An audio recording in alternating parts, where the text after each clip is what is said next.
Welcome to our third session of our class on Kabbalah, third and final session. As you see on the screen, the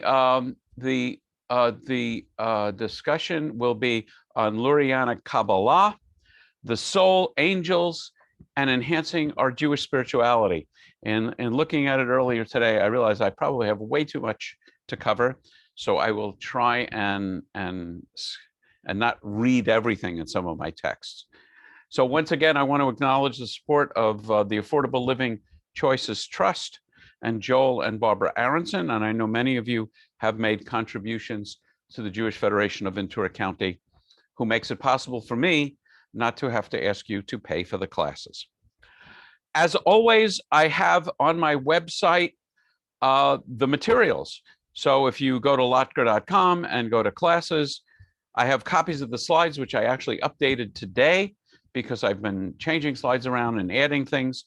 I updated the suggested reading list a little bit. We are going to go over the Learner's Guide to Blessings today, and I have a copy of that, and videos of the first two sessions. And of course, sometime right after our class, I will put on a video. I'll post the video of the third class. And as always, I'll send out an email with links to hopefully make it easy. Okay, I used to use this as a cover for this third session. So there's a guy who has tripped, dropped all of his snacks, and asking the question, what kind of God would allow this kind of a thing to happen? That's actually one of the subjects of our class this evening. So a major contributor to Kabbalah is Isaac Luria. Very interesting guy. And you will often hear, and from me, a discussion of Lurianic Kabbalah. His family was expelled from Spain in 1492 and went to Israel and taught in Sfat. And Sfat became a center of Jewish mysticism and Kabbalah. Sfat in Hebrew, Safed in English. Taught only 2.5 years before dying in an epidemic. And as I mentioned there, he wrote almost nothing, but his students recorded his teaching. And you probably are familiar with the idea that rabbis have nicknames, which are really acronyms based on their full official title. So, you know, Maimonides is often called Rambam and so on. And Isaac Luria is called Ha'ari, or just the Ari, which is a acronym in Hebrew from the Ashkenazi Rabbi Yitzchak. So the main thing in that I want to address in his teachings is Lurianic Kabbalah and the myth in his teachings, his explanation, and his description of how the universe began. So here's the story. In the beginning of the beginning, even before the beginning, there was nothing in the universe except God, all God and nothing else. God decides to create a physical universe. And we could spend the next hour and a half discussing that question. In fact, we have discussed that question. Maybe in this group and certainly in other groups. Why is it? I'm just taking a quick look. Kabbalah is spelled wrong. Yes, you're right. Thank you. I probably won't remember that, but I will try. God decides to create a physical universe. The description and the answer to that I like best is God is a God of relationships. And for there to be relationships, there needs to be someone with whom to relate. So God decides to create a physical universe. The method of creating the physical universe, of giving birth to the universe, should sound familiar. It's through contractions. And the contractions here are not, of the uterus. The contraction here is a contraction away from a spot. So there's sort of a center here, trying to, get visual representations of this. And God withdraws away from that center to make room for the physical universe. And then you'll see some descriptions in it.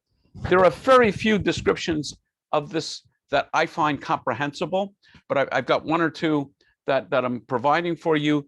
But God then God builds vessels to hold the divine light, and then God pours divine energy, divine light into the vessels. And this is kind of an interesting representation. If it's big enough and you can read it, you can see on the outer end of this you have Keter, and then looks like Chachma and Bina, and it's basically the 10 Sefirot arranged spherically, symmetrically. And so God pours light and creates the universe. And then, wouldn't you know it, something goes wrong. And there's a cosmic accident, which is called Shevirat Kelim, the shattering of the vessels. And we're going to have a little more on that in a moment. So here's a description. And again, you have all of these slides in a PDF that you can download from my website. And he talks about, I'll just read this one section. To fashion pottery, a potter first takes an unformed mass of clay and puts his hand inside the mass to shape it. So the supernal emanator, that probably should be capitalized, talking about God there, put his hand into the amorphous mass, that is a ray of light returned from above. As this light began to enter the mass, vessels were formed. From the purest light, Keter, next Chachma, then Bina. These are the 3 top Sefirot, and so on through all the 10 Sefirot. Since Keter was the purest and clearest of all the vessels, it could bear the light within it. But Chachma and Bina, though more translucent than those below, were not like Keter. Not having its capacity, their backs broke, and they fell from that position. As the light descended further, 6 points appeared, 6 fragments which had been 1 point of light. Thus the vessels shattered. Their spiritual essence, the light, ascended back to the mother's womb, while the shattered vessels fell to the world of creation. Remember, this is poetry and imagery. I think Kabbalists may take this seriously, but I don't. And I'll call on you, Bryce, in a moment. I want to get through some of the material. So in Jewish tradition, the spot where God created the universe is actually something I'm going to be talking a lot about in the next class in Jerusalem.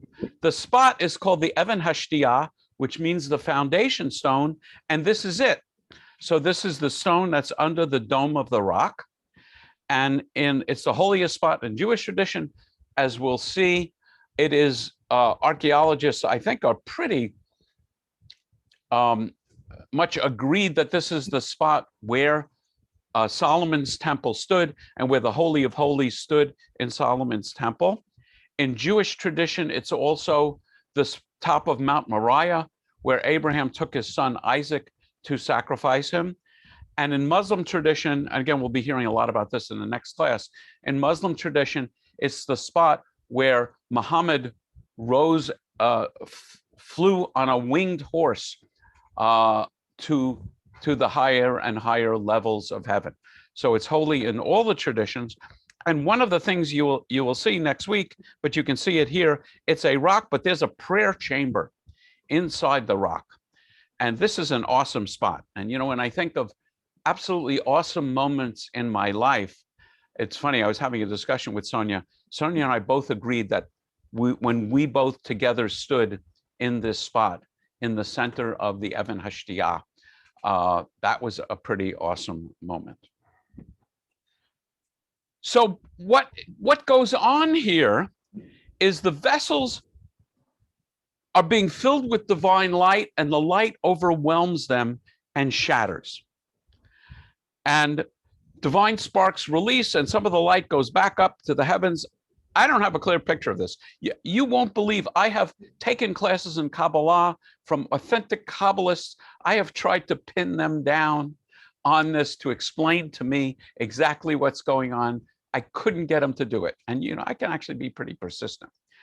The idea here, though, that you will hear a lot is that as the vessels shattered, the sparks formed husks because they are too pure to exist in the universe unfiltered. So they formed husks around them. And the only thing I can think of is a pretty obscure thing. You are all familiar with aluminum foil, right? Right. Aluminum can't exist in the atmosphere without bursting into flame. Aluminum is a highly active metal, like sodium, if you're familiar with this. And so aluminum forms a layer of oxide on the outside, which protects it. So the myth here, which we call tikkun olam, is that the process that we have been charged with, and in traditional Judaism and Kabbalah, this is a mission which is given to the Jews. The mission is to repair the universe. And every time a Jew does a mitzvah, a little bit of the universe is repaired and a divine spark is released. So I'll keep going in just for a moment. For me, I think the most astonishing aspect of Kabbalah is that God cannot do this. And I think it's a different perspective on God than many others. I mean, I can't go religion by religion, but certainly I think the idea here is that God in this way is not all powerful, or God deliberately set up the universe so as to embrace the idea that God needs humanity to repair the universe, to take the universe step by step toward a direction, in a direction where things will be better and better.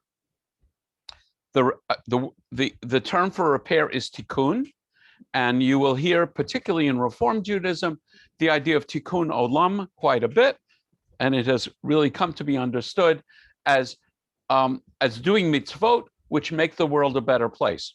In traditional Judaism, those would be both ritual. So, if you're in the streets of Jerusalem and you're a man, Orthodox Jews will come up to you and ask you if you're Jewish. If you say yes, they will ask you if you've put on tefillin today. If you say no, they will put tefillin on you. And you might think it's kind of a meaningless gesture, or they're trying to get some kind of a, mitzvah brownie points. But really, from a Kabbalistic point of view, you're doing that mitzvah, putting on tefillin, heals a bit of the universe. And if you miss that chance, it may be thousands of years before that particular bit of universe is healed. So you will hear a lot in Jewish tradition that if only Jews would do X, Y, or Z, the Messiah would come. The one I hear quite often is, if every Jew in the world would observe 2 Shabbats in a row, the Messiah will come. So one of the ways I just grabbed this image is think of Tikkun Olam a bit like a jigsaw puzzle. We have pieces to play in this jigsaw puzzle. And if we don't play our piece, who knows how many thousands of years it may be until someone else comes along to play that particular piece. And as I mentioned, the essence of this idea is captured in a book, which is an amazing book called God's Search.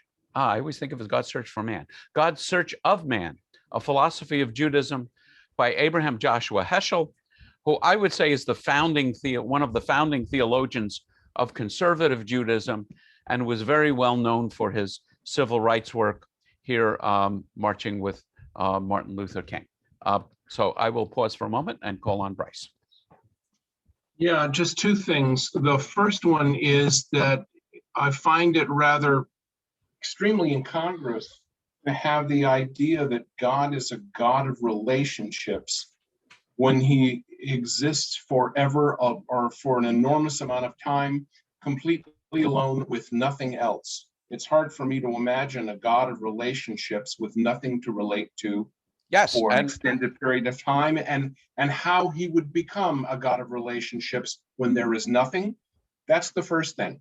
And the second thing is the idea that God creates the universe, and you got 2 choices. One, he deliberately sets it up to break as if he didn't know what he was doing, or he really didn't know what he was doing and it broke, and that wasn't his plan. So that's Yeah, kind of so odd to me as well. I am exactly with you on both of those, except I will emphasize that I think in most Abrahamic religions, which would be Judaism, Christianity, and Islam, God is a God of relationships, not what the Greek philosophers would call the unmoved mover or the intelligent designer.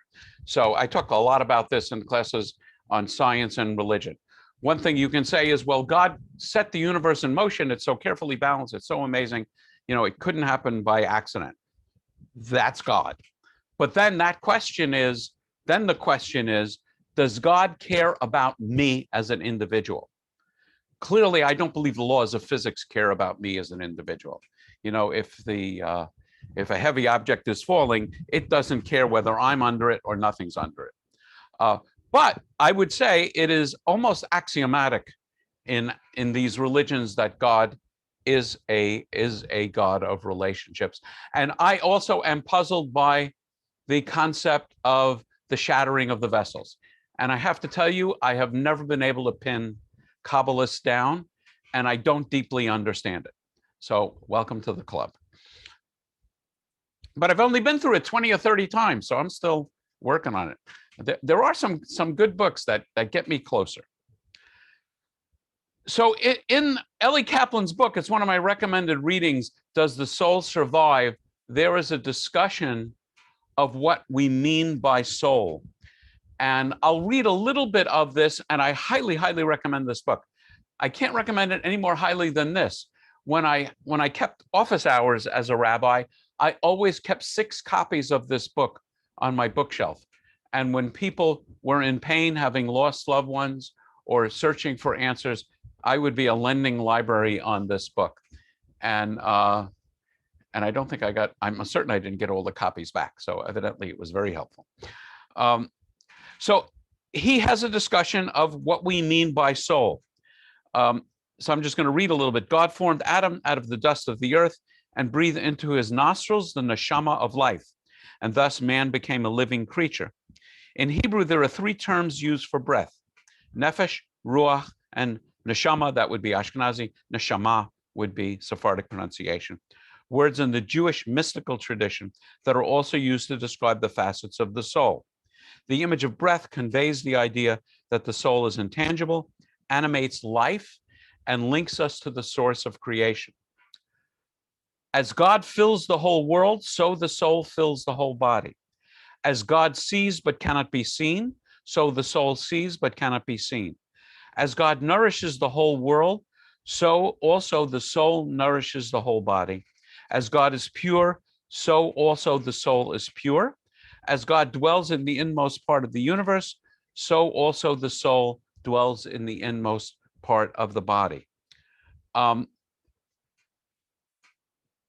read just a little more. The Zohar describes 3 dimensions of soul, what we just mentioned: nefesh, ruach, and neshama. Soul on the most primary level of human existence is called nefesh, representing the realm of action and physical pleasure. Our bodies are the foundation of our lives, and we are fundamentally physical beings. With our bodies, we act in the world. At the next level, nefesh supports and connects with ruach, the realm of feelings, which enables personality and the expression of love. Animals too have a body and feelings, and thus have soul, but one that is limited to the lower dimension of soul possibilities. With neshama, the 3rd level of soul, we evidence uniquely human capacities. The neshama is identified with analytic thought, the quest for meaning and transcendence. Only humans ask, so we surmise, what's the significance of my life? This capacity for self-reflection and awareness is our link to God and is identified as the breath of life, nishmat chaim, that God uniquely breathed into Adam. In traditional mystical writings, soul is often called by the term neshama because it is that part of the personality most identified with self-identity and transpersonal relationships. As we will see later, neshama is also the dimension of the soul most identified with soul survival and reincarnation. This continues from Ellie Spitz's book, Does the Soul Survive? Isaac Luria was the most influential teacher of Jewish mysticism, with the possible exception of the author of the Zohar, Moshe de Leon. He identified two more realms of soul, Chaya and Yechida, which are often grouped together as a fourth dimension of creation. These two higher spheres are accessed by intuition or disciplined imagination and might be called spirit, as distinguished from soul, because of their intrinsic link to the divine. Luria returned to the image of breath to describe the five interrelated but distinct units of soul using a metaphor of God as a glass blower. I love this metaphor. So imagine a glass blower, you have a long tube and there's molten glass on the end, and the glass blower is blowing air and thereby shaping the glass globe at the other end.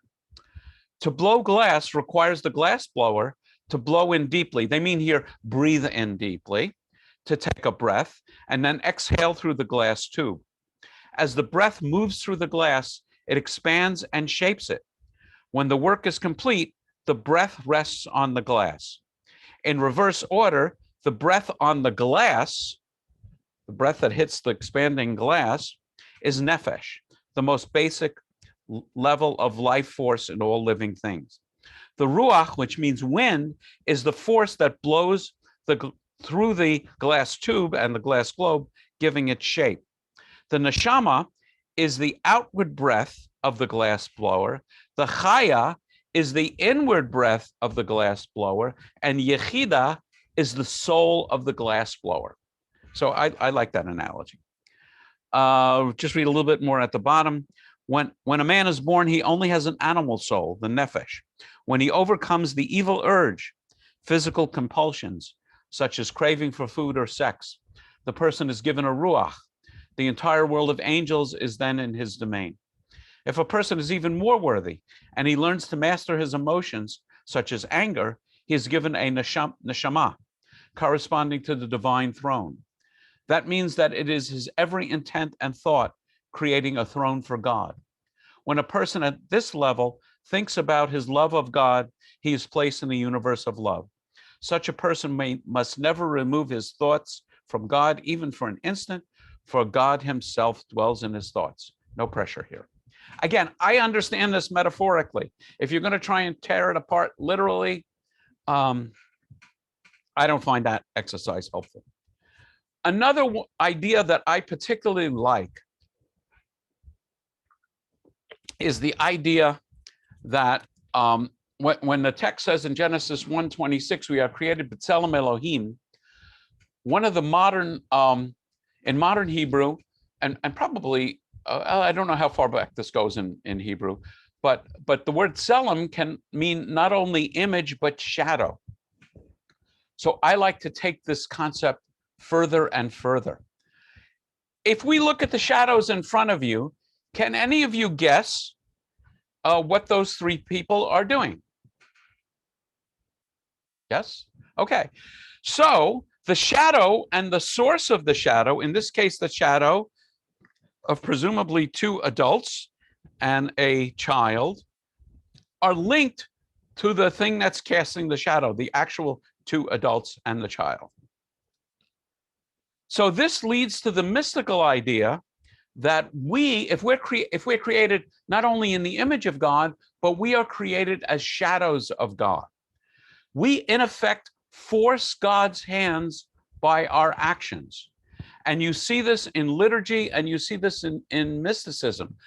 Last week, when I talked about I think was when I was talking about the talit and the tzitzit, there is a meditation saying, I'm putting on this tzitzit, I'm fulfilling this mitzvah to join God's name, Yud-He and Vav-He, and to join God and his Shekhinah, which is the male aspect and the female aspect of God.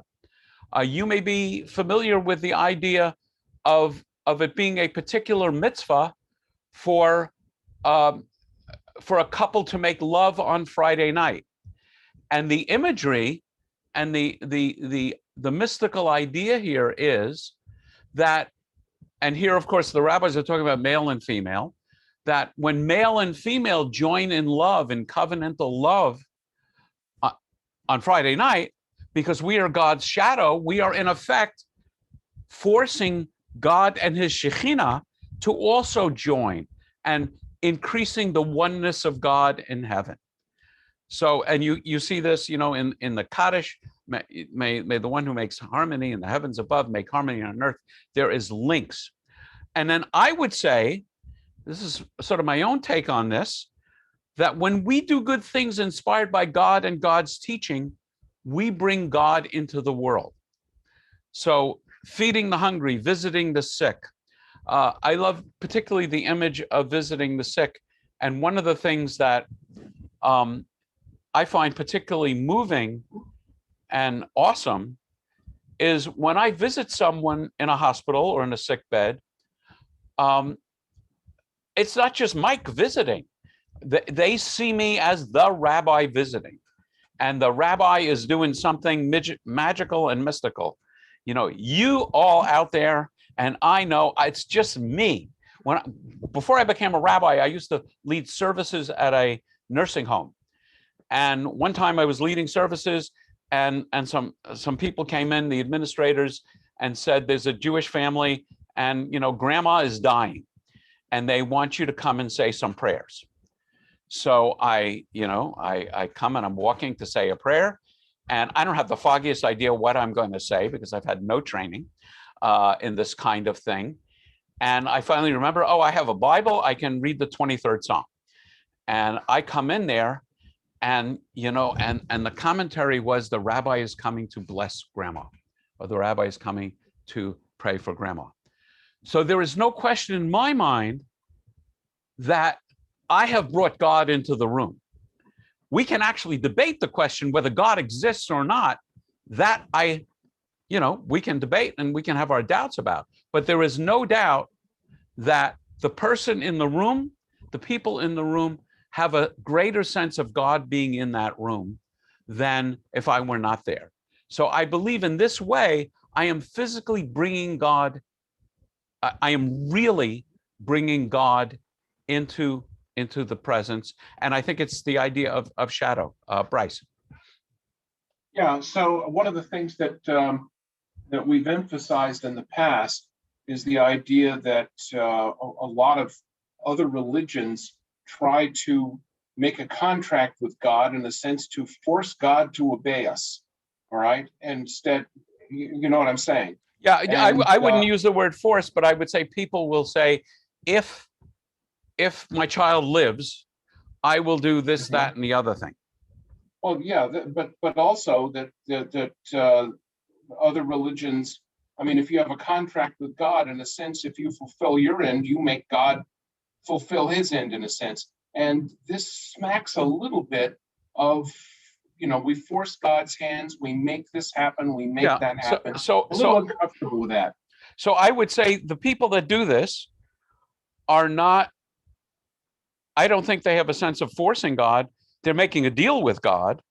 I mean, one of the most moving things, years ago, I visited Mexico City, and there is in the cathedral in Mexico City, the Virgin of Guadalupe, which is a dark-skinned image of the Virgin. And people walk from all over Mexico on pilgrimages to visit this site. And the last, I would say, half mile, I mean, a quarter mile, I really don't know, is cobblestones. And part of this deal is people are on their hands and knees crawling into the cathedral. And by the time they get to the cathedral, particularly women in skirts are bleeding. And I've never been so embarrassed to be part of a tourist group because people are taking pictures. But it's a very dramatic sense of people trying to force God's hand. I will say the idea of praying for healing is we are in effect begging God. The word praying also means to beg and to ask, to do something for us, with a sense that if you do this for me, then I will do this for you. I can remember, many of you know my personal story and the genetic illness that hangs over my children. And one of the deals that I have been making with God, and I still consider to be in force, is, God, if you take care of my children, I will try to take care of your children. And that, I would say, drives my life. Carrie.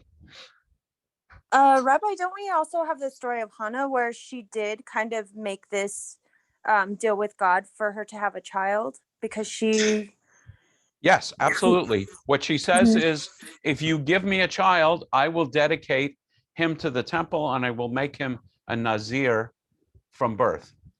And Right. actually, And I no, don't think I God will dedicate him thought to the that was temple. It's Samson's parents that say, if you know, you intercede and grant me a pregnancy, I will make him a Nazir dedicated to God from birth. But there again, I don't get that as a sense of people forcing God's hand.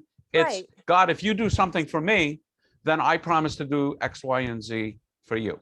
You know, it reminds Right. me of the story of the guy who's late for a very important meeting, and he's in Manhattan. He's looking for a parking spot, and he finally says in great fervor and hysteria, God, if you let me find a parking spot, I will donate $1 million, to the local federation. And sure enough, a parking spot appears before him, and he says, never mind, I found it myself. So God's shadow. So then I used to talk about this all the time, and then it struck me when we're saying Kaddish, and the shadow and the maker of the shadow join together, which of course I would say is part of a Jewish understanding of death, is that in some sense we get close to God. So when does the shadow disappear? The shadow disappears when the object making the shadow and the thing that it falls on are physically in touch. One thing I talk about all the time is the Hebrew word malach, which means both angel and messenger. And those of you that study, Torah a lot, particularly in Genesis, but also other places where we see angels showing up, initially they're described as messengers, and sometimes it seems like they're ordinary people, and then they're angels, and then they're God. But one of the things I say at every funeral in talking about the Kaddish is that God sends us God could have made a perfect world. I mean, this actually gets back to the shattering of the vessels. God could have made a perfect world, a world without death, a world without war, a world without disease, a world without poverty, a world without hunger, a world that has absolutely no problems. If we lived in such a world, we would have nothing to do. We would be decorations in God's garden, like the trees, the flowers, beautiful perhaps, but without any moral or ethical significance. So instead, Judaism teaches, and I consider this to be the essential teaching of Judaism. Judaism teaches that God sends us into the world as messengers, as agents to do God's will.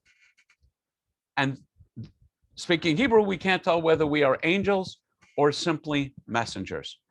I'm not going to read this. There's just too much to read, but well, I'll read a little bit of it at the end. This is Larry Kushner, who, as many of you know, I adore. I'll just summarize what is an angel. He's speaking about the same thing. And I'll read a paragraph or two. He said, there's one great difference between people chosen to be God's messengers and earthly messengers. Well, those on errands in this world almost always know that they are sent, where and why. People chosen to be the messengers of the Most High rarely ever know that they are messengers. Unsuspecting and unaware, consumed by their own plans and itineraries, busy at work on their own schemes, God is already sending them somewhere else. There's a teaching in Midrash that one angel never performs two missions, just as two angels never go on a single mission. The idea here is every mission that God has to do in the world is a function of an individual angel.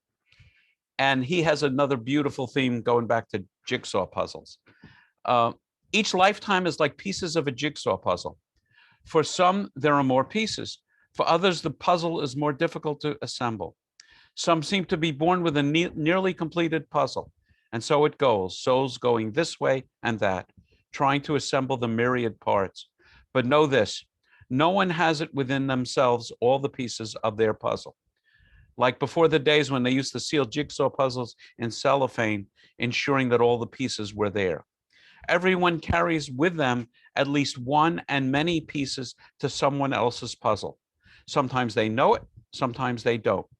And when you present your piece, which is worthless to you, to another, whether you know it or not, whether they know it or not, you are a malach, a messenger of the Most High. If you like this kind of stuff, read everything you can get your hands on by Larry Kushner, not to be confused with Harold Kushner. I'm going to skip this. There's sexual imagery about, just want to see whether that, I have time. Okay. So this is from the Zohar, and it talks about God's relationship between God's male aspect and God's female aspect. In biblical Hebrew, the word Shekhinah, actually we went over this when we talked about the Sfirot. The word Shekhinah is feminine, and that's the aspect of God that dwells on the earth. The idea, the underlying idea here is when the temple is destroyed, God's presence on the earth, the Shekhinah and the people of Israel, whom the Shekhinah looks after, go off into exile. So God is not fully one. You know, we proclaim in the Shema that God is one. Adonai Eloheinu, Adonai Echad. God is Echad, unity. But at the end of every service, for those of you who know a little bit of the liturgy, we actually sing a phrase from the prophet Zechariah, which says, Bayom Hahu, Yihye Adonai Echad, Ushemo Echad. Bayom Hahu, on that day, Yihye Adonai Echad, God will be one, Ushemo Echad, and God's name will be one. So in some sense, God is not truly unified. And these two passages speak to that imagery. On the very day King Solomon completed the building of the temple in Jerusalem, God and his bride was united, and her face shone with perfect joy. Then there was joy for all, above and below. As long as the temple stood, it served as a sacred bedchamber of God the King and his bride the Shekhinah. Every midnight she would enter through the place of the Holy of Holies, and she and God would celebrate their joyous union. The loving embrace of the king and the queen assured the well-being not only of Israel, but also of the whole world. The king would come to the queen and lie in her arms, and all that she asked of him, he would fulfill. He placed his left arm under her head, his right arm embraced her, and he let her enjoy his strength. Their pleasure in each other was indescribable. He made his home with her and took delight between her breasts.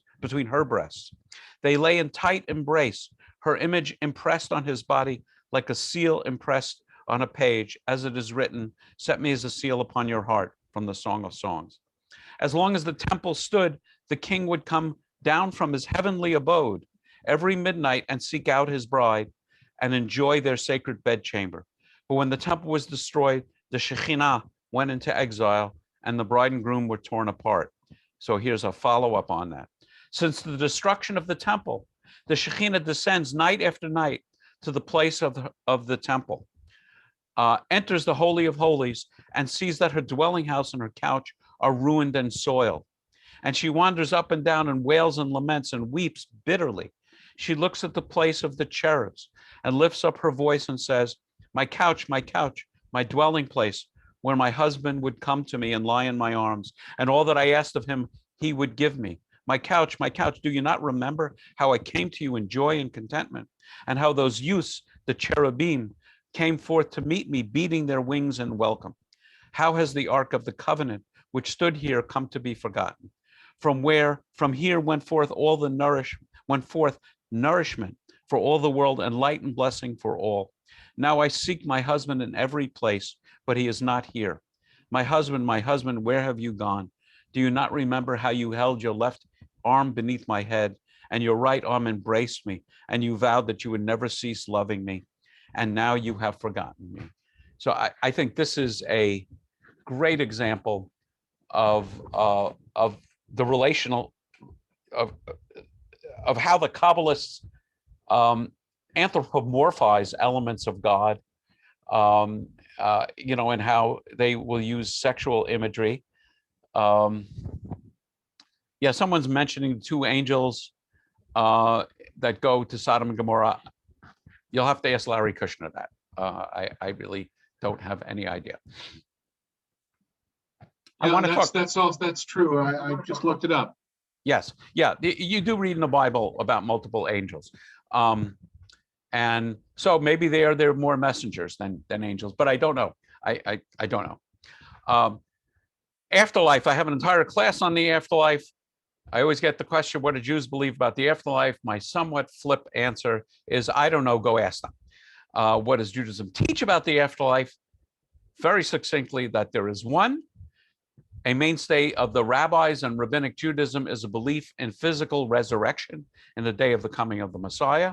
A key element of Kabbalah is reincarnation, which is that your soul makes many journeys from the storehouse of souls in the heavens back to earth, back and forth.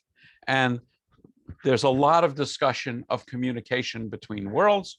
And several of you, I know, attended the class that I taught right here on what happens after I die, Jewish beliefs of the afterlife. So once again, same website. You can watch the videos and look at the copies of the slides. So I want to turn to practical mysticism. How can we become more spiritual? And there's a couple of suggestions I have for you. One is learning blessings and prayers. I'm going to talk in some detail about Jewish blessings called barachas or barachot. I believe they are the secret of happiness in life, is adopting a spiritual discipline of saying blessings. There are two different kinds of blessings, as I will discuss them. There are thanks for the good stuff blessings, like you're going to have a glass of wine or some bread or whatever. You see a beautiful sight. You're happy because it's a new year. So there are blessings that are simply thanking God for a good thing that happened in your life. And then there are mitzvah blessings, where you're about to perform a mitzvah and you say a particular kind of blessing. So that's one step to spirituality. The other step to spirituality is going to services. And I would say you go to services not because God needs our prayer, but we need to be the kind of people that don't think everything is in our hands. And also, you may go to services on a Friday night or a Saturday, and you may not need to be there, but I guarantee you that somebody there needs you there. They need a minyan. They need a congregation. I know this because I've been in that suffering place, and the ability to go to a service was very, very comforting. And so that's another reason to go to prayer. And then I often talk about just simply talking to God. And what I mean by that is spiritual discipline. Find a quiet time when you're not likely to be interrupted. Put your hands, this is a technique taught to me by one of my rabbis, Mordechai Finley. Put your head in your hands and quietly speak to God aloud. Don't have to shout. You can scream at God. That's perfectly okay. I do it all the time. But speak quietly the truths of your heart and what you need to ask God about. There's one or two possibilities. First of all, you can't lie to God. It's ridiculous to lie to God. So let's say there is no God and you're following this foolish advice, but what you're doing is speaking the deepest truths of your heart, and that's not chopped liver. To hear what really you need, what really you know you should do in the guise of talking to God, but you also hearing it. And then there's just a possibility that you really are talking to God. And what I absolutely recommend you do after talking to God is shut up and shema. Shut up and listen. Shema means hear. Because sometimes, not all the time, sometimes you will hear God answering your prayer. And I can tell you this has happened to me and has absolutely changed my life. I don't describe what I heard as revelation. I'm not writing the book of Latka, but it absolutely has changed my life. So I want to talk about blessings, and I have this sheet on my website for you to download. Because again, I think the secret of happiness is gratitude. The secret of happiness is not how much good stuff you have, it's how you react to the good stuff you have. And are you aware of it, and are you grateful for it? And my exhibit A on this is always Michael Milken. Michael Milken at one point in time was making, I think I once calculated the number of $4 million a day. He was the one who invented junk bonds. And so he was making $4 million a day. It's hard for me to imagine that you could ever need more than $4 million a day. But in his desire to make more and more, he pushed the limits of what was legal and wound up spending, I think, 2 years in jail and was disgraced. Now he's come out, he's become very charitable and so on. But that to me is the answer, that it's clearly 4 million a day, 4 million a year, 4 million every 8 years would be plenty for me. But evidently it wasn't enough for him. So the secret of happiness is gratitude. The secret of gratitude is recognizing when you're blessed. So here is my guide for blessings. The opening of every blessing is the same.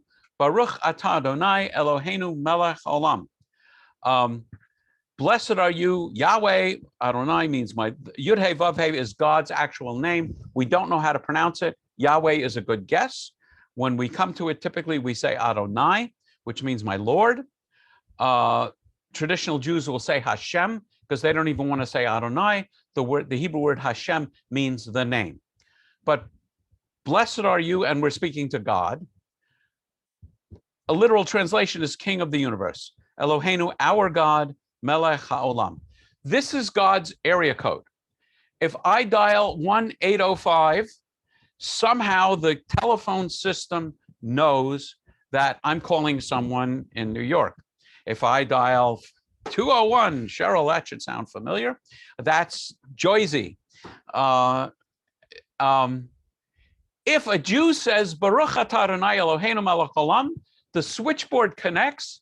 God in his infinite roles, her infinite roles, doing everything that God does, stops and says, excuse me, a Jew is calling.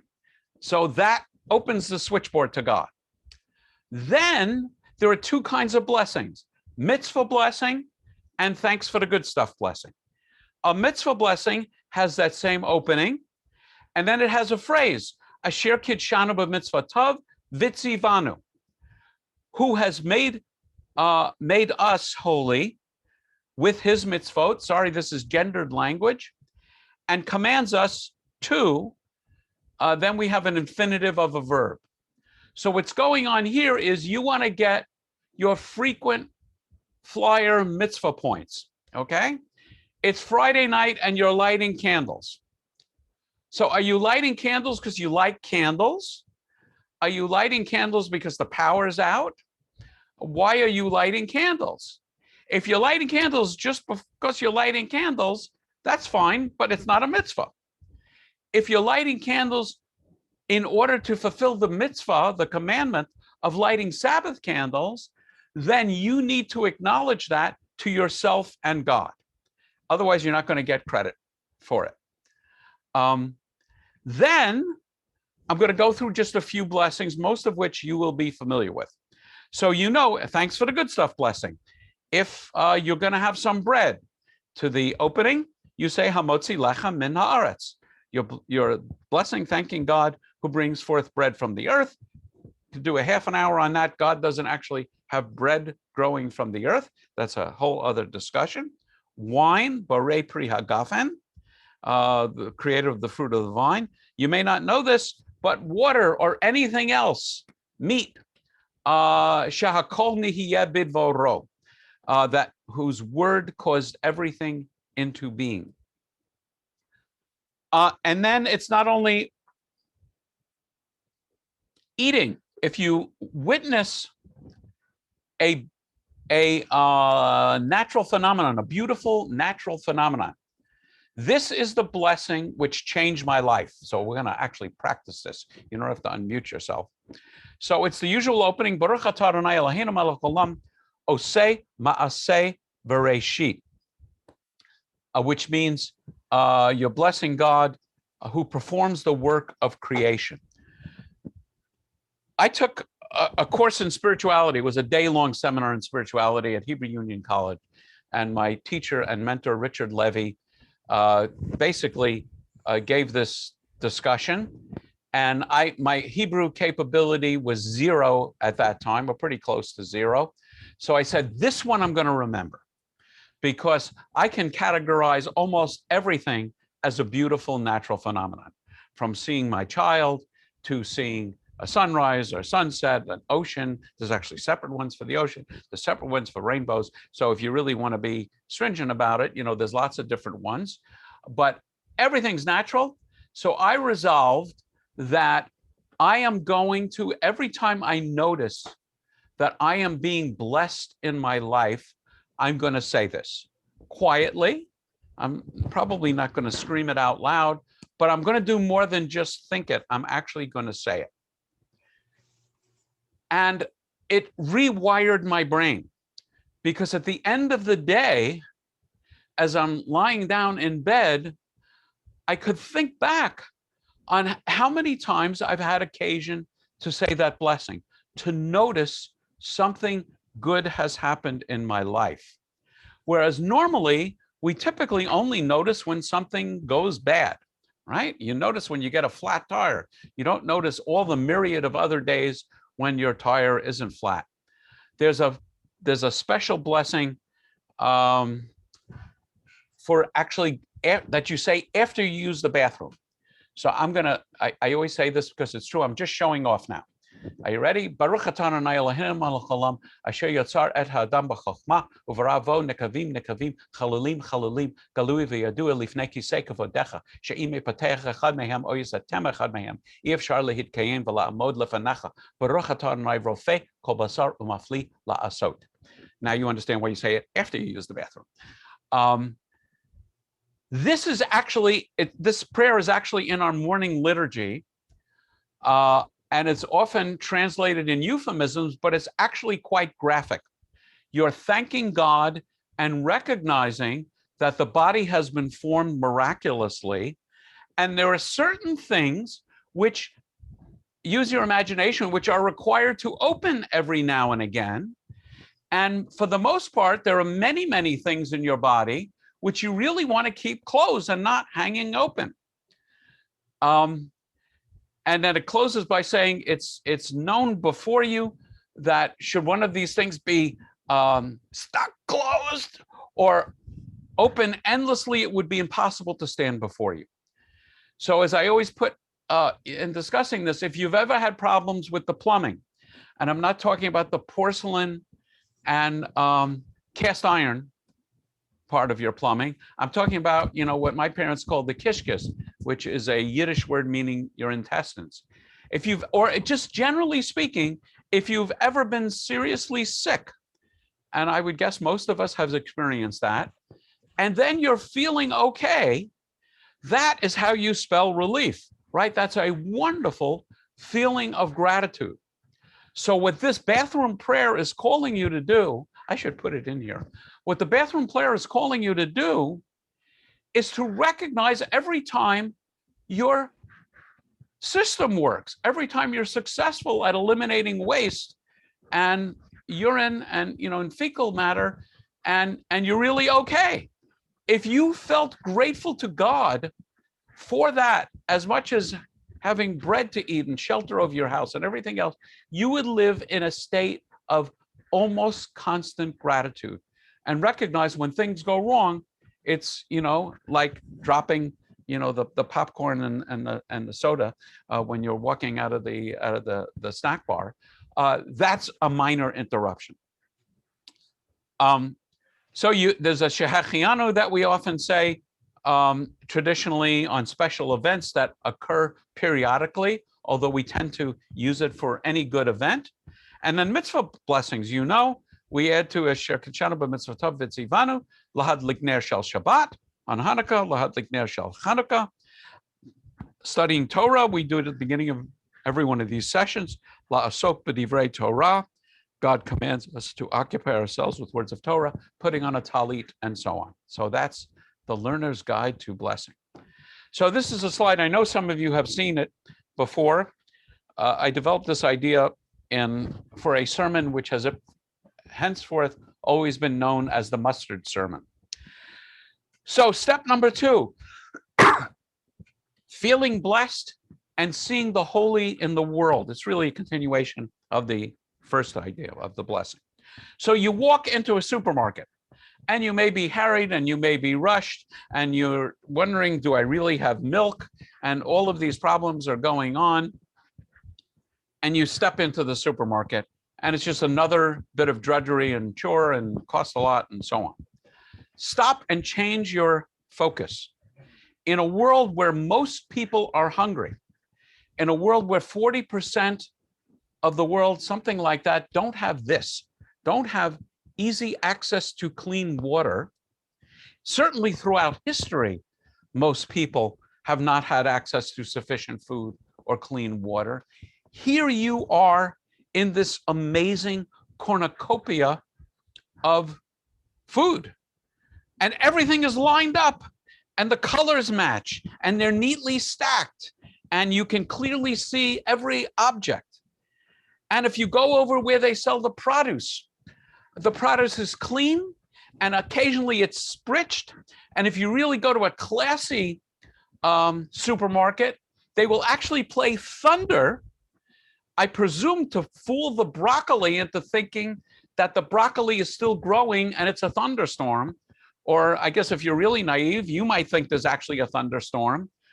But it's clean, it's stacked, it's weighed, some of it's organic. And so in preparation for a sermon, I once did the following experiment. And I know some of you have seen this several times. Talking about God's gift of mustard. If I didn't have any mustard at all, I would probably be okay. And certainly if I only had deli mustard, I am more than happy. So I once went to, I think it was Gelson's, to count the number of choices of mustard that I found in the mustard aisle. And the number was 39 different choices. Some was fine ground, some was not fine ground. There's Dijon, there's French's, there's Gouldens, and so on. So years later, I did a similar sermon. I couldn't repeat mustard because nobody forgets the mustard once they hear it. So I went to Whole Foods Market and I counted choices of olive oil, not sunflower oil, not, I don't know, peanut oil, not, God forbid, Crisco, but olive oil. How many choices of olive oil did I find that day? 92. There was flavored, there was this, there was that, there was virgin, there was extra virgin. I looked really hard. I could not find any slutty olive oil. I don't exactly understand the concept of virgin, much less extra virgin olive oil, but 92. So transform your experience of shopping into a sense that God so loves you that not only do you have adequate numbers of calories and healthful food to get through the day, but just in case you might want a little olive oil, you're going to have a problem because there's 92 different possibilities. There's a story of Reuven and Shimon crossing the sea, and all they did was look down at the mud and complain about the mud. And they never noticed that the sea split. You want to experience God in your life, you've got to get your eyes out of the mud. You have to look for signs. And if you look for signs, you will see the signs. And of course, I always say, I think I have a slide on this, maybe not. Yes. Okay. So notice the miracles in your life. Notice when you've been blessed. The thank you God card. Your parents told you whenever you get a gift, you send the thank you card. The thank you card to God is prayers, yes, blessings, yes, but sharing your gifts with God's other children. I believe that's God's primary interest. And a gift without acknowledgement is in some sense a theft. So these gifts, the 39 kinds of mustard, the 92 kinds of olive oil, come with strings attached. The strings are the strings of the tzitzit, which are there to remind us of the commandments and to follow them. And then one thing that has worked for me is Rosh Hashanah New Year's resolutions, religious New Year's resolutions. So I encourage you, Rosh Hashanah is coming. Actually just a little over a month away. Take on one new spiritual practice each year. It might be periodic prayer. It might just be saying the Shema in the morning and in the evening. It might be dietary. And I don't know if you can use the term whole hog kosher. Don't feel like you need to go whole hog kosher. You can take one spiritual discipline of keeping kosher. You know, start off with don't eat shellfish products, don't eat pork products. And what that does for you is every time you sit down to eat, you start becoming more conscious of what you're eating and what you're not eating, even though this is purely ritual. And one could argue that it's even arbitrary what the rules are about keeping kosher. And as I say, this is something I learned as a management consultant, but I think it applies here too. Don't let the best be the enemy of the good. I remember once eating a meal with a rabbi friend of mine long before I became a rabbi, and I was describing my own keeping kosher to a degree, not strictly kosher. And the rabbi said, well, I tried it. And then, once I, inadvertently fell back and ordered, I don't know, some ham and cheese, pepperoni pizza or something. And so I gave up. So I would say, don't be like that. Try something. And then this is experimental. See if you feel spiritually elevated in these practices. It may be that it's just annoying. It may not do anything for you, but you never know until you try. And then seeing yourself as God's hands. Prayer often is, and some of the prayers, that Bryce and others discussed are of the nature, give me, God, I want you to do this for me. So move your prayer from give me to teach me and help me, and then use me. And I talk about mysticism and magic, I think, the first night. I remember one horrible time. I was just maybe a few weeks into my rabbinate, and the 16-year-old son of one of the founders of the temple in Camarillo was killed in a car accident. And so I'm going to plan the funeral with this family and help the family. And I am terrified. I have no idea what to do. I call rabbi friends of mine, and there's not that much practical advice. My experience with that family was one of the holiest moments I can think of. I felt as though God had put me there to help this family. This is the idea of being God's shadow.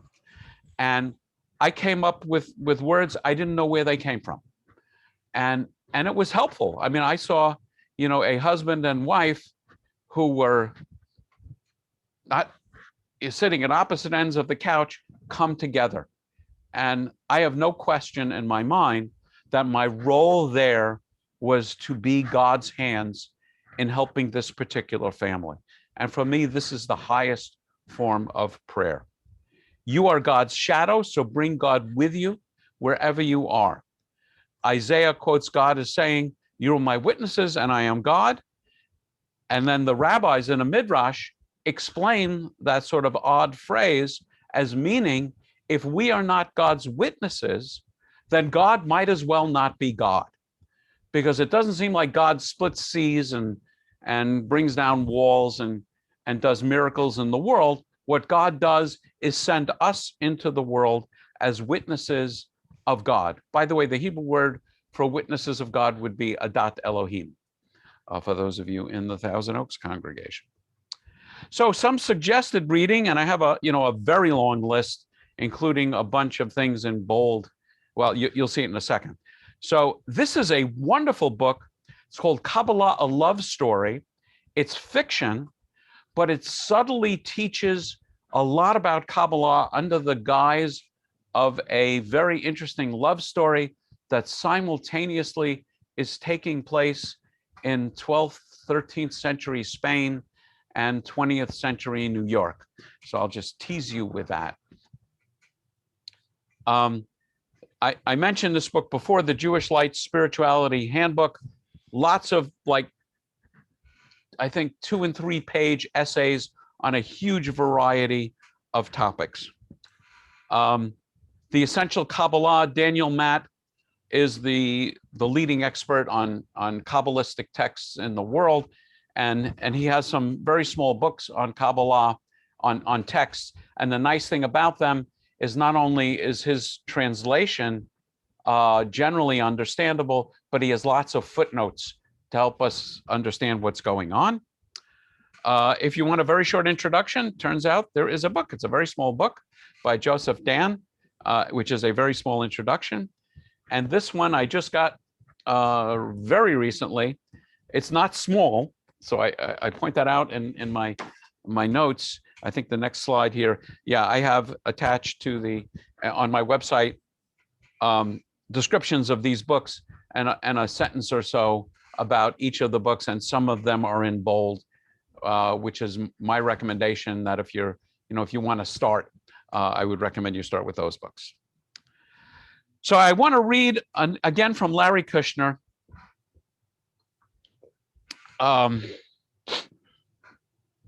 The last entry in one of his books called The Last Word. My mother, who turned 80 more than a few years ago, tells me that as you get older, it only gets worse. No matter what you say, God always has the last word.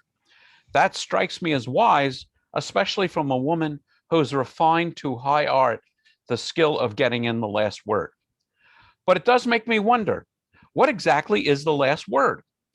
If you and God have been adversaries, then the last word might be a triumphalist, I'm God, you're not, or even worse, I'm God, you're dead. If you've been friends and developed a good working relationship, the last word might be, thanks for all your help. But if after all those years you've come to understand God as the infinite one of whom you are a finite dimension, a unique but fleeting expression, it would be, I'm God, so are you, or just maybe, what took you so long? But of course, with all distinctions gone, the idea of a conversation itself is only a confusing metaphor. What can a wave say to the ocean? What can the ocean say to the wave? Before we begin our journey, we are at one with all creation. Once life begins, we find ourselves discrete, individuated, autonomous. And then the journey ends. God gets the last word. Welcome. With some luck, we get glimmers of the great unity even during our lifetime. We realize that our life and everything else has all been a part of the divine organism all along, that all things are turning out just as God intends. This is not to say that God is running the world like some overextended, occasionally underperforming puppeteer, depriving us of our freedom or moral responsibility. God is simply within all of it. And we become aware of this as we do during moments of great meaning or insight. It is as if God were the one who unites and therefore runs everything. Questions of free will and determinism become meaningless because everything exists within and derives its reality from God, including us. Everything exists within and derives its reality from God, including us. We are dimensions of the divine psyche, seeking to become fully self-aware.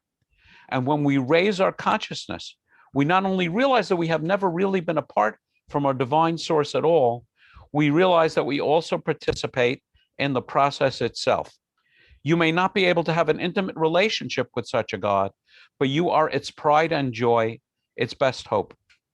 My colleague, Rabbi Nehemiah Poland, taught me that the world simply is. It is the way it's supposed to be, the way it must be. Such a vision is achieved by a surrender of the ego, by submerging yourself in the enveloping waters of divine being. We say the last word, oh my God, to the universe and lose ourselves as we do. Being is not from or by God, it is of God. There is only one player. In the words of Deuteronomy, the Lord alone is God. There is nothing else. All theology is autobiography. Again, I don't take this literally. And actually, I know that Larry Kushner doesn't take this literally either, but I find it a very helpful poetic insight. Poetry is related to song. And when I gave a high holiday sermon about mysticism and us being God's shadow, I concluded it, as I sometimes do, as my friends know, with a song. So here it is. We are God's shadow, strolling down the avenue. You can sing along. We are God's shadow, but mute yourself, knowing that we've got a lot to do. Creation's incomplete. The world's a mess. Pray with your feet and give mitzvot your best. Yes, we are God's shadow. Our work is called Tikkun Olam. Oh, we are God's shadow when we're helping people thrive. Yes, we are God's shadow. God needs us to keep God's work alive. So if you want to see God in this place, just look around at each and every face, 'cause we are God's shadow, and God is here in you and me. Next up, Children of Abraham, comparing Judaism, Christianity, and Islam. As I think you know by now, I have one mailing list for both classes. So I will be sending out reminders to you. And, half the people in the world trace their religious origin back to Abraham. And maybe one of the reasons for the animosity, and we can discuss this, is it's a family feud. And our claim that we have God really loves us best, and so on. So I'm trying an experiment and doing this in 4 classes. I've always done it in 3. And I'm not going to do one class on Judaism, one class on Christianity, one class on Islam. I'm going to have a class on sacred text from the 3 traditions. I'm going to have a class on the basic teachings and history of the 3 traditions. I'm going to have the class on holiness in the 3 traditions. And I've decided, although I haven't actually done the work on this yet, to add a class basically on Jerusalem. I am obsessed with Jerusalem. And it is the holiest place in Judaism, it's the holiest place in Christianity, and it's the 3rd holiest place in Islam. And, a good number of those books behind me are on this subject. So I'm going to be rummaging through them and sharing. And there's also some really interesting videos that I'm beginning to find online. And I think I may have mentioned I'm taking a week-long class in biblical archaeology this week. And I'm so You've been watching the Jerusalem on CNN? That's the next thing I wanted to mention. Thank you for bringing it up. I have watched it. I've watched it. What did you think? I really like it, but I just love Jerusalem. And I actually learned a lot in the second session about Herod, because in the first session, there were stories about Abraham, and Solomon and David.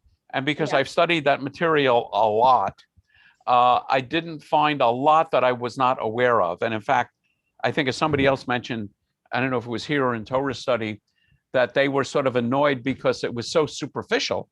But of course, in an hour, you can only be superficial.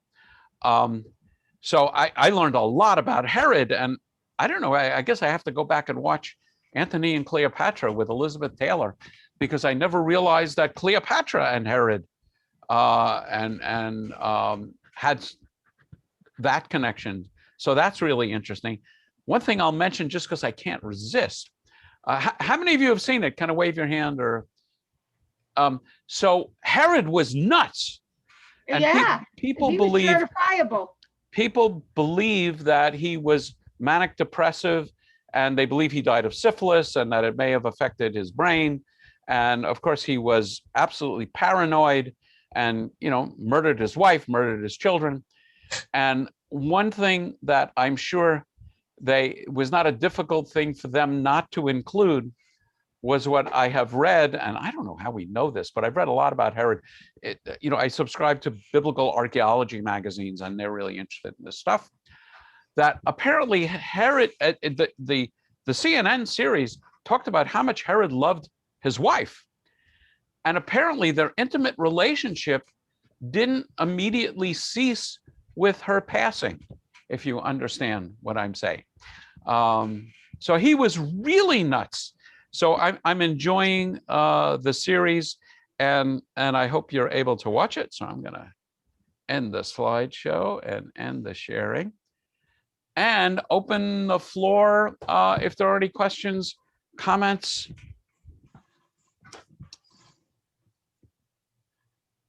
I'll take a drink of water. Just to go back to the television. How could he be What time intimate is it with on? his? Hold on a second. Right. Can I ask a question? Necrophilia. Isaac Luria? Now, you mentioned that he was left from Spain. Did I hear that Isaac Luria actually came from Poland and went to Israel and then returned? I don't know what you heard. I don't know if Luria was in Poland. I just don't know. I do know that he was one of the people expelled from Spain. And he may have journeyed to Poland. The Jews were already in Poland, I think, since the 10th century. So that's Right. entirely and possible. Then he went to Israel and at least that. Yeah, yeah. Okay, I just wondered whether that was something. Yeah, you may be right. And somebody was asking another question. Thank you. I was curious about when his wife dies. You said the intimacy continued. Yes. Explain. Necrophilia. Necrophilia. Oh, okay. Thank you. And this was Bizarre. before refrigeration. So, Oh, jeez. so I don't know how long the relationship continued. But he had all kinds of diseases, and it's not surprising. He was really, really nuts. And the interesting thing is what an incredible builder he was. I mean, they talked about this in the show, and I'm sure I'll get into this when I talk about the Western Wall. I mean, some of the stones in the Western Wall, it's almost inconceivable how they were cut and moved and placed. Just to give you a flavor, some of them, I think they said, hundreds of tons. And just setting them down could break them. And I remember going on a tour. I have no idea if this is true, but the archaeologist on the tour said they have found traces of lead in between the stones. And what they said is they would put lead sheets down on layer number 1, lay the stone on layer number 2, and because of the pressure, the lead would melt and flow out. So that if you look at the stones in the Western Wall, you can't get a razor blade between them. They are cut so precisely. And you had this enormous Temple Mount, and then you also have, the cave at Machpelah is actually the only example of a completely surviving building that Herod built, but he built Caesarea, Masada. He definitely had an edifice complex, as they sometimes describe it. He was just an amazing builder. And the sad thing was the Western, the Temple Mount and the magnificent restoration of the temple was completed, I think like in the 30s BCE. I don't know exactly the date, or around the time of the Common Era. And in about 100 years, it was destroyed by the Romans. Yeah, very, very interesting character, but not one that I knew a tremendous amount about. I guess I'll talk to Cheryl later about why I only remember certain things about Herod. Cheryl, you can help me with that. Any other questions or comments? Okay, well then I want to thank you all for hanging in there on this class on Kabbalah, and I look forward to seeing you. I don't know, Karen, that looks like applause rather than raising your hand, so I'll assume that if you have a question. Thank you. And I hope to see many of you next week for our discussion of children of Abraham. And I'm leaning toward doing an introduction to Judaism class probably after the holidays. Hopefully the holidays will be live. You know, it's getting a little scary. Get vaccinated. I'm speaking to you as both a scientist and your rabbi. So again, thank you all for coming. I'm going to cut off the recording.